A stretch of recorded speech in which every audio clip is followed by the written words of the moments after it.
Good evening बच्चों। लेकिन कुछ लोग तो सुबह देखेंगे तो उनके लिए गुड मॉर्निंग। तो जैसा भी आपके पास हो, good night, good morning, good evening, जिस समय आप देख रहे हैं आपको नमस्ते। मैं हूं अभिषेक अवस्थी और फिर से आया हूं आपके सामने आफ्बाउ प्रिंसिपल के थर्ड पार्ट को लेकर। और मेरा चैनल आप जानते ही हैं, कैम माइंड कोचिंग इंस्टीट्यूशन। मैं आपके सारी प्रॉब्लम्स जो भी आपसे केमिस्ट्री से जुड़ी हुई हैं उनको सॉल्व कर दूंगा। तो चलिए इस दावे के साथ आपको आज फिर से आफ्बाउ प्रिंसिपल की ओर लेके चलते हैं। सीक्वेंस आपको पता ही है, ऑर्डर ऑफ अरेंजमेंट किया जाता है इलेक्ट्रॉनों को, सब सेल में भरा जाता है लो एनर्जी से हाई एनर्जी। तो आज हम इसमें क्या आपको नया बताने जा रहे हैं। बिल्कुल इस इलेक्ट्रॉनिक कॉन्फ़िगरेशन से आप किसी भी एलिमेंट की पैरामैग्नेटिक और diamagnetic, that means magnetic properties को आप एक्सप्लेन कर सकते हैं।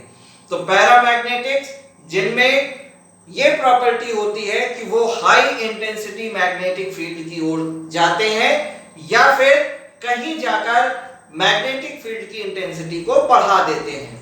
और डायामैग्नेटिक सब्सटेंस ऐसे होते हैं जिनमें लो मैग्नेटिक इंटेंसिटी की ओर जाने की प्रॉपर्टी होती है या फिर वो मैग्नेटिक इंटेंसिटी को, मैग्नेटिक एरिया की इंटेंसिटी को कम कर देते हैं।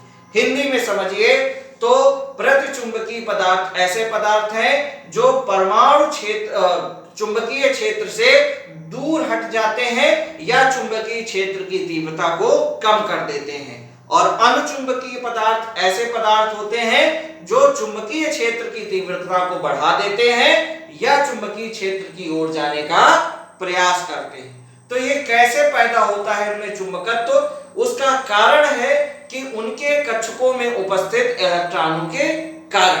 अगर इलेक्ट्रॉन कंप्लीटली भरे हैं तो रसल सैंडर्स कपलिंग के आधार पर वहां पर जो टोटल मैग्नेटिक इंडक्शन या टोटल मैग्नेटिक जो बन रहा है वो जीरो हो जाएगा, वहां पर कोई मैग्नेटिज्म पैदा नहीं होगा, यानी डायामैग्नेटिक कंपाउंड तैयार हो जाएगा। लेकिन अगर उसमें इलेक्ट्रॉन कंप्लीटली फिल नहीं है ऑर्बिटल में, तो वो कंपाउंड पैरामैग्नेटिक में कन्वर्ट हो जाता है, वो कंपाउंड अनुचुंबकीय हो जाता है। तो इलेक्ट्रॉनिक कॉन्फ़िगरेशंस को भरते जाइए और देखते जाइए कि कौन सा कंपाउंड प्रतिचुंबकीय है, कौन सा कंपाउंड अनुचुंबकीय है। दैट मींस कौन पैरामैग्नेटिक है और कौन सा डायामैग्नेटिक है। याद करने का बड़ा आसान तरीका है कि अणु ने प्रति से कहा, अणु ने प्रति से कहा, यानी अणु माने अनुचुंबकीय, अनुचुंबकीय पैरामैग्नेटिज्म, और प्रति माने डायामैग्नेटिज्म यानी प्रतिचुंबकीय।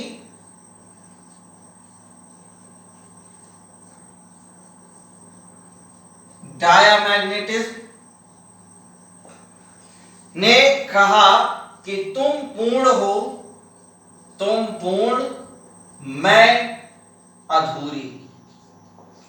अणु प्रति से कह रहा है कि तुम पूर्ण हो, कंप्लीटली भरे हुए हो, और मैं अधूरी। तो बेटा नोट्स बनाते मत रहिए, ध्यान भी दीजिए कि यहां क्या लिख रहा है, और केवल ध्यान न देते रहिए, नोट्स भी बनाइए। दोनों काम एक साथ करिए तभी आगे हम बढ़ पाएंगे। तो अणु ने प्रति से कहा कि तुम पूर्ण हो, मैं अधूरी, यानी अनुचुंबकीय के ऑर्बिटल आधे होते हैं, कम भरे हुए होते हैं, और प्रतिचुंबकीय के जो ऑर्बिटल होते हैं वो पूर्णतया भरे होते हैं, कंप्लीटली फुलफिल्ड होते हैं। तो चलिए, जिसमें इलेक्ट्रॉन कंप्लीटली फुलफिल्ड भरे होंगे, पूरी तरीके से भरे होंगे, वो होगा प्रतिचुंबकीय डायामैग्नेटिक, और जिसमें इलेक्ट्रॉन कम होंगे वो होगा अनुचुंबकीय यानी पैरामैग्नेटिक। तो चलिए हम बनाते हैं। जैसे हमारे पास है हीलियम He2, तो 1s2 यानी s है और s में 2 इलेक्ट्रॉन होते हैं, एक ऑर्बिटल 2 इलेक्ट्रॉन, कंप्लीटली फुलफिल्ड यानी हो गया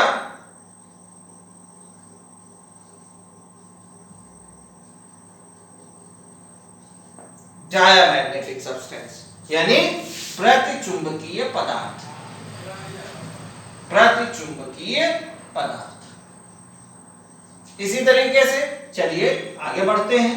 मान लिया हमारे पास है मैग्नीशियम Mg12 12, तो 1s2 2s2 2p6 3s2, देखिए 2 भरा हुआ है, फिर s2 है, p के 3 है और s के 1 है। 2 2 4 6 10 2 12, 2 इलेक्ट्रॉन 1 2 3 4 5 6 और 2, ये भी पूरी तरीके से भरा हुआ है। तो जब पूरी तरीके से भरा हुआ है इसका मतलब ये कैसा होगा? प्रतिचुंबकीय पदार्थ। तो जितने भी ऑर्बिटल, जिसके भी ऑर्बिटल कंप्लीटली भरे होंगे, मान लिया कि हमारे पास कोई आयन है, सपोज O के ऊपर 2-, तो अभी आपने पढ़ा O का 2 होता है, 2 जुड़ गए, कितने हो जाएंगे? 10। भरिए 1s2 2s2 2p6, 2 2 4 6 10, यानी 1 1 3 2 2 1 2 3 4 5 6 इलेक्ट्रॉन भर कंप्लीटली फिल।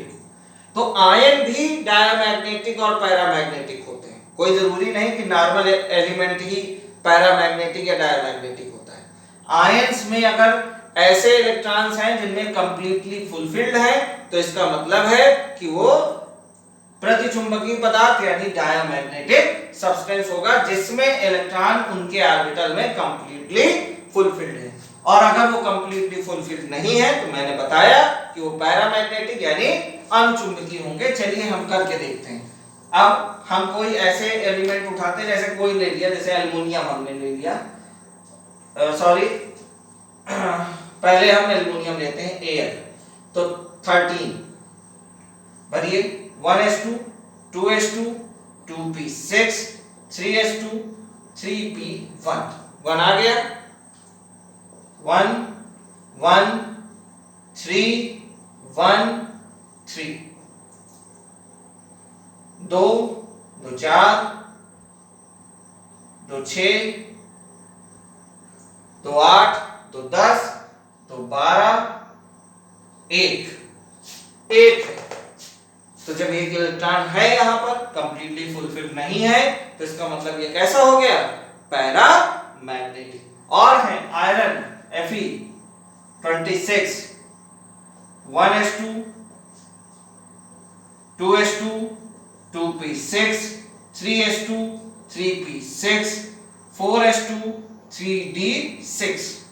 तो ये तो सब कंप्लीटली भरे हुए हैं, हम केवल डी की बात करते हैं। 1 2 3 4 5 6 हैं, 1 2 3 4 5 6, कितने इनकम्प्लीट हैं? 4 ऑर्बिटल इसके इनकम्प्लीट है इलेक्ट्रॉनों से। तो ये कैसा हो गया? अनुचुंबकीय यानी पैरामैग्नेटिक सब्सटेंस। जिसके भी ऑर्बिटल खाली रह जाएंगे बेटा, वो सभी पैरामैग्नेटिक होंगे, चाहे वो पॉजिटिव आयन हो, नेगेटिव आयन हो या सिंपल एलिमेंट हो जिसका एटॉमिक स्ट्रक्चर हम बना रहे हैं। अगर ऑर्बिटल खाली है तो इसका मतलब है कि वो पैरामैग्नेटिक सब्सटेंस है, उसमें चुंबकत्व का गुण पाया जा रहा है।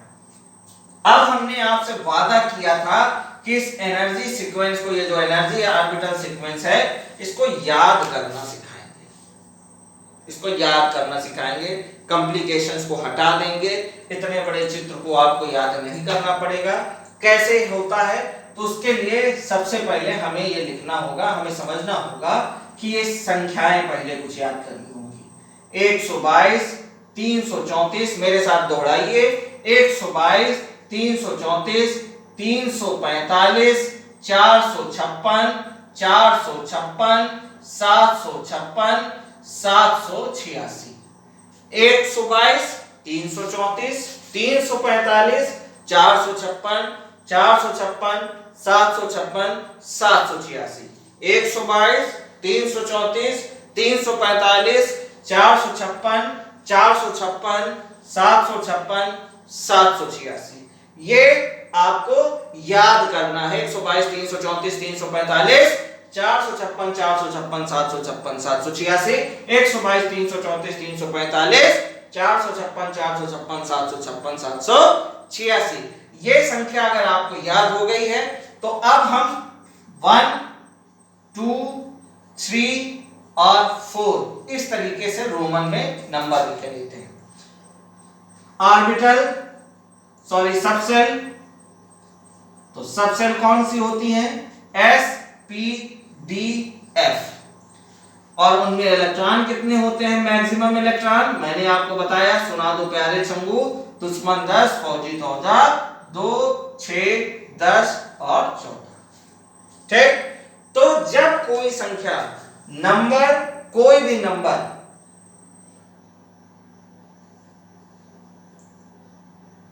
संख्या आने का क्रम, संख्या आने का क्रम, कोई भी संख्या, पहली संख्या कौन सी है यहां पर बेटा? 1 है, तो पहली बार 1 आ रही है, तो हमने यहां लिख लिया, हम बना रहे हैं यहां पर, देखिए बड़ा सरल है। 1 आ गया, पहली बार क्या आ रहा है? 1, तो पहली बार 1 आ रहा है, तो पहले हम 1 लिख लेते हैं जो यहां नंबर दिया है।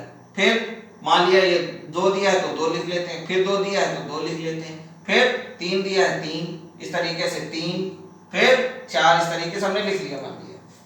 अब पहली बार 1 आ रहा है तो हमने 1 लिख दिया, पहली बार आ रहा है तो क्या लिखा जाएगा? s, और इसमें इलेक्ट्रॉन होते हैं 2, तो 1s2 बन गया। अब 1 पूरे सीक्वेंस में कहीं नहीं आता, तो पहली बार फिर कौन आता है? 2, तो 2 पहली बार आएगा तो क्या लिखा जाएगा? s, और साथ में 2। फिर आप देख रहे हैं 2 आ रहा है और 2 आ रहा है दूसरी बार, तो दूसरी बार आने का मतलब है p, और साथ में इलेक्ट्रॉन होंगे 6। फिर 2 कहीं नहीं आता, क्या आता है? 3, वो भी पहली बार, तो पहली बार जब 3 आएगा तो क्या लिखा जाएगा? s2, जी s2, और जब दोबारा आएगा तो क्या लिखा जाएगा? p6, बिल्कुल सही, p6। और उसके बाद क्या आ जाता है? 4, पहली बार, जब पहली बार आ रहा है तो क्या लिखेंगे? 4s2। जैसे ही हम आगे बढ़ते हैं 3 आता है, 3, लेकिन वो कितनी बार आ चुका है?